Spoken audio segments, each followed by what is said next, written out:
So, ayan na guys. Kakain na tayo. Guys, kakain na tayo. Ito yung ating pagkain.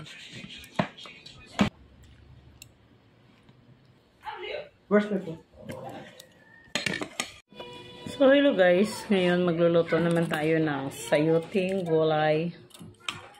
Hahaluan natin siya guys ng tira nating lechon manok. And then, may konting karne. Babalatan muna natin ng ating sayote.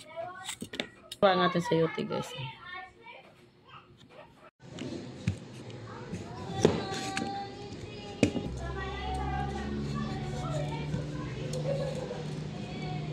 Sayote natin guys. Slicing natin siya ng maliliit. And then, ang ating karne at na may tayong konting lechong manok. Yan ang ihalo natin. Slicing natin siya ng medyo maliit.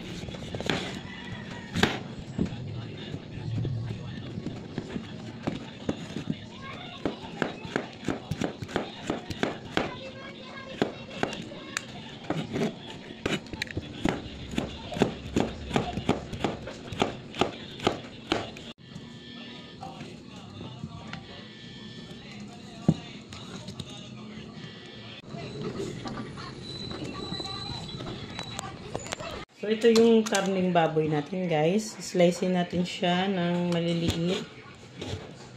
Tsaka liliit. Ayan. Gasa natin ang ating sayote.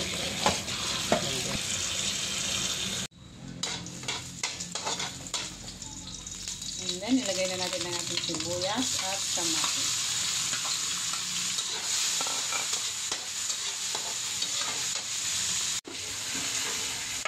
Dinisunod na natin ang ating binili. Baboy pala. Parang binili na. And maglagay tayo ng asin. And nilagay na natin ang ating tira na lechong manok guys. Kasi sayang din.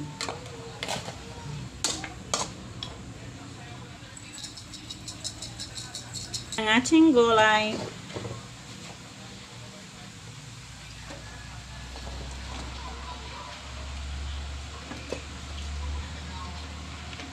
Add tayo ng konting toyo.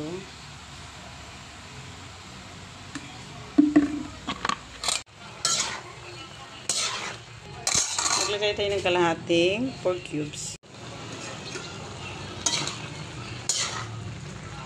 So, ayan na guys. Luto na ang ating gulay na sayote.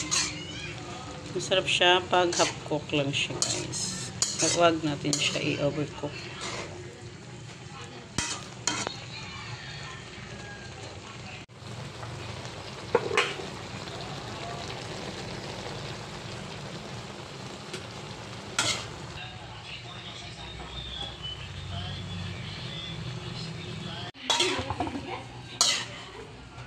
So, ayan guys, kain na namin.